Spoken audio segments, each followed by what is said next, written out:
Good morning, everyone. Happy Sabbath. I probably will not exhibit my usual energy and enthusiasm today, but hopefully the Lord will send a good message. Just an update. My wife and I are suffering from COVID. I'm doing pretty well. I'm on the Paxlovid, which is an antiviral, and that is helping. And I'm sorry, we've got a little echo going on here. I think we can get that taken care of. Anyway, also we are over at Estelle Gibbs' house. Estelle and George. George is in the hospital. We're gonna pray for him. He fell and hit his head. Estelle has COVID as well and was here all alone. So we spent the night last night with her, and now we're at her beautiful house. Maybe if I tip this a little, you can.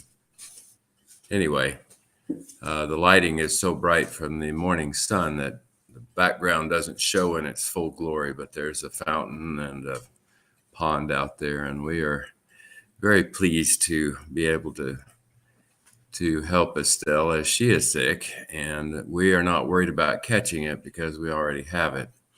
So I never really thought about it, but there's a blessing in having COVID because it means you can, assuming you're able to get up, you can help other people that have COVID without fear of catching it since you already have it. So we're going to have a more brief church service today.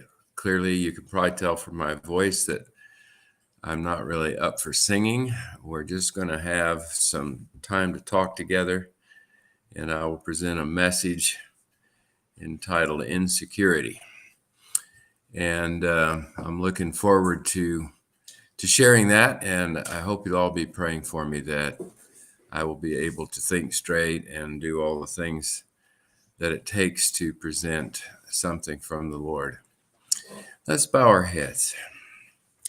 Father, I do pray that you send your Holy Spirit to be with me and to guide me and to give me words. And I pray that people are able to tune in and that the streaming to Facebook and YouTube is working. I believe it is. And I pray that you will be with each person as they listen, that they will hear what they need to hear. And I'm hoping that in this service, in this sermon, there is something for everyone. And I pray that that will be the case. In your name, Lord Jesus. Amen. Well, I'm going to start by talking a little bit about my father. My father was an interesting person. He was 53 years old when I was born, which obviously can tell you that, he's no longer living. I've lost my father many, many years ago. My dad wasn't perfect by any means, but he was an interesting person. And one of the things I'll never forget, I don't know why, I think certain things stick in your mind. My dad turned 65, and, we're talking, oh, wow, how long ago? More than 50 years ago. Dad turned 50 or 65, and so it was time for Social Security. Back then, I don't think they had all the fancy, if you go to 70, you get more money. If you take it at 62, you get less. Maybe they did. I don't know. But I think he was about 65 when he started taking Social Security. But my dad called it social insecurity because he was never a big fan of big government programs. Now, that didn't stop him from taking it, but he always seemed to have a bit of a fear in his head that, it might not always be there. And in a way, he was a bit prescient because we know now that the Social Security fund is set to go in the red in just a few years, and there is considerable concern about future payments through that system. And I'm really hoping that it doesn't go bankrupt because one of these days I'll be going on Social Security, and I don't really want to call it social insecurity. I hope it works. My dad also called himself the Great Decomposer. And what he meant by that was he would take a popular song and he would shred it and change the words. And so he called himself a decomposer. So he would take a nicely put together song and take it apart and kind of ruin it. But it was his sense of humor. And some of the things he came up with were pretty funny. He loved my mother dearly, and he would substitute words about her into popular songs. And when I say popular songs, these were songs that were probably popular in the 40s. So anyway, I got to hear some songs that were before my time through my dad. Anyway, security and insecurity are important topics for all of us. We have all kinds of insecurities. And I looked up in the dictionary, what does insecurity actually mean?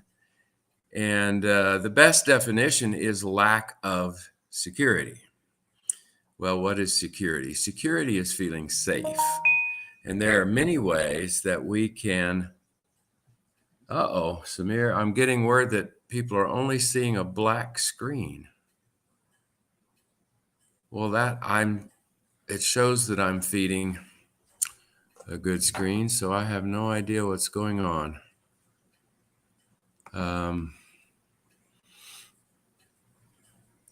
This is the first time in a long time that I have streamed church, and we're using different software, and it says that it should be showing. I'm seeing it. My wife is seeing it. What are you on? You on YouTube or Facebook? Facebook. Okay. And I'm seeing other people saying, I'm seeing you. I can see you. Okay, it is coming through on Facebook. Maybe for sure. Want to switch to that if they have that. And YouTube, I'm not sure because my wife is only testing Facebook. I see you fine from Canada. You are coming through fine, very Butler. Okay, so maybe Samir, it's on your end, or maybe if you're in YouTube, you should switch to Facebook. A lot of people saying I can see it. Okay, lots of people are feeding back they can see it. Okay, well, I'm just not going to worry about it. If you can only hear me, I'll just pray that the Lord sends the right thing into your ears. If you can see me too, Neelan says she sees YouTube. So something strange there at your house, Samir, I guess. But thanks for letting me know, because if it's universal, I really need to work on it. Okay, so we have lots of issues of security and insecurity. Security being feeling safe. You can feel safe about your finances. You can feel safe about your health. You could feel safe about your country. You can feel safe about lots of different things. Oh, Samir sees me now. Good. So I'm going to quit worrying about that. Likewise, you can feel insecure about all of those things. And I know that in the United States right now, there is tremendous insecurity about finances. We're seeing inflation that we haven't seen for 41 years, since 1981. I remember those days. I remember paying 17.5% for an automobile loan, interest. And that was my first loan. I was a young man in 1981, and I was in graduate school. Our old car died, and we had to have a car. We bought a Dodge Omni. Turned out to be the lousiest car I think ever made in the United States, at least. Just a notch or two ahead of the Yugo. And I paid nearly 18% annual interest rate for that piece of junk. But at least it got us through graduate school. Anyway, and there was financial insecurity. Mortgage for a house was, I don't remember, 12, 13%, which means that's horror. That's going to make your payment so big, even on a small house. So we're having that again, that kind of inflation. The interest rates haven't gotten up there yet, and I hope they won't, but who knows? So we do have some financial insecurity going on today in our world. I mentioned our nation. We have, roughly 50-50 split in a nation that is at odds with one another. And with the Supreme Court ruling yesterday about Roe versus Wade, we see, we see people very upset, some people very happy. And the bottom line is that there is risk of violence. I didn't watch the news after sundown last night. I don't know what kind of, if any of the demonstrations got out of hand or not, but the news in the afternoon yesterday was showing people threatening violence. Got all kinds of things going on that can make us insecure about our country. We're sending billions in military aid to Ukraine, which I think is a good thing. Ukraine was mercilessly attacked for no good cause that I can see, and I think it's good to help them. But that puts us at risk of world war. It really does. So I don't think there's a lot of security around international affairs right now. So I thought that I would talk about insecurity. Oh, there are a couple other places that we have insecurity. Health. We've had a lot of our immediate friends, very close people close to us. I'm speaking of my wife and I. In the last 2 weeks, we've had a lot of COVID in our church family. We've had kind of 2 rounds now, and I think a lot of the second round of people may have caught it from the first round of people. It just happens. We're living in a world where health is insecure. I haven't spent too much time thinking about it, but this monkeypox thing seems to be a concern that people are having. So health is a concern. Retirement is a concern. As my dad was concerned about social insecurity, there's insecurity surrounding pension plans. I know a lot of people have, in the stock market recently, have lost a lot of their 401ks. It did come up a bit last week, but for what I know about economics, I suspect we're going to see more down coming up. I don't think we've hit bottom yet. And some people are losing a lot of their retirement nest egg, and insecurity sets into people's minds as they worry about, will I be able to retire comfortably? There's another kind of insecurity that I think is largely overlooked in today's world, and that's spiritual insecurity. How many of us are secure in our relationship with the Lord? Well, first of all, I want to tell you that in our society, there are,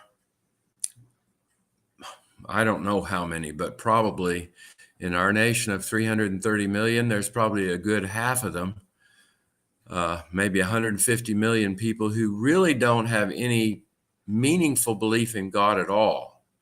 So I would say they're automatically spiritually insecure, whether they realize it or not. I'll never forget a chapel service that I had when I was a college student at Southwestern Adventist University.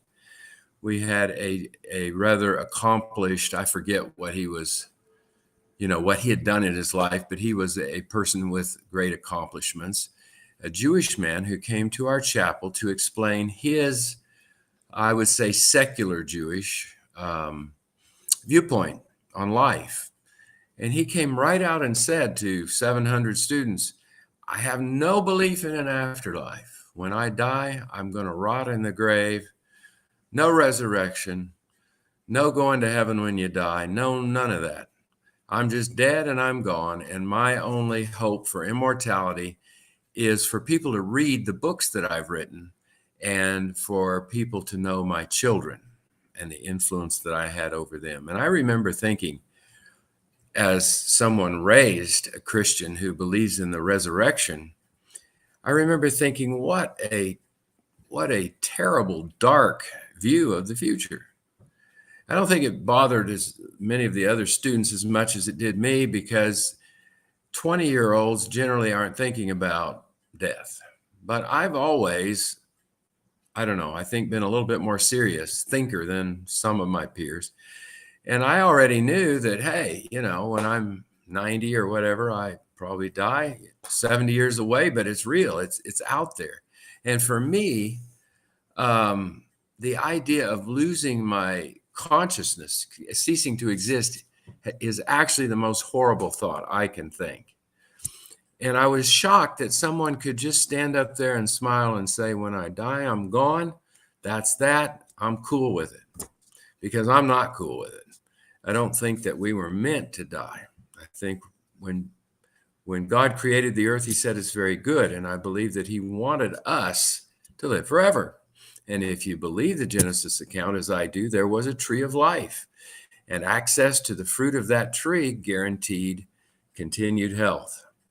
And when we lost access to that tree, we began the process of decay. So spiritual insecurity is something I don't want to have, and I don't want you to have. So I want to talk about spiritual insecurity, and I want to concentrate on 2, 3, maybe 4 biblical people who had some issues with spiritual insecurity. A couple of them I'm just going to mention, and a couple of them I'm going to go into in more depth. So we've got, I was thinking of Zacchaeus. There's a guy I think had spiritual insecurity. And why would Zacchaeus have spiritual insecurity? Well, his peers thought of him as the absolute scum of the earth. And why did they see him that way? Well, he was a tax collector. He was a Jew who was collecting taxes for the Romans. Now, the Jews felt that they were entitled to national security. They felt they were entitled to freedom from oppression. They felt that it was just absolutely wrong that they were under the thumb of the Roman Empire. They hated the Roman Empire. They felt they were the chosen people, and the Romans were pagans. And it was true. But the mistakes in the Jewish history, the history of Israel, had forced God to allow them to be subservient to other nations as disciplinary means. But they didn't take it as discipline, they took it as injustice. And so anyone who worked with the Romans was just despised by the other Jews. And there's more to the story than that. Being a tax collector meant that you were also dishonest. It was pretty much by definition that you were dishonest, because the way the job worked was you collected what was due to the Romans, but if you were going to have a personal income, you collected extra. And the Romans did not police this, as far as I know from the ancient history. The Jewish tax collectors could demand whatever they wanted, basically, as long as they passed on to the Romans what the Romans thought they were due. However much more they asked for and kept for themselves was their business. And we know from the story of Zacchaeus that he had taken way more than he needed just to live a modest lifestyle. We know that because when he repented and met with Jesus Christ and gained some spiritual security, he said, I'm going to pay back everybody fourfold what I've taken. In other words, Zacchaeus was a very wealthy man, and it had happened at the expense of his compatriots, and he had extorted them because they had to give him whatever he asked for, because the Romans backed him. It was really a corrupt system. They said, you make sure we get ours, we will back you. That means Roman soldiers probably, in many cases, stood behind him. And then he asked for 2 or 3 or 4 times what the Romans want. And the Roman guard probably smirked a little because he knew that Zacchaeus was really raking it in. But it was the way it worked. It was a corrupt system. It benefited the Romans. It benefited the people who were viewed as traitors, who collected for the Romans. Zacchaeus had a really good lifestyle, but he had spiritual insecurity big time.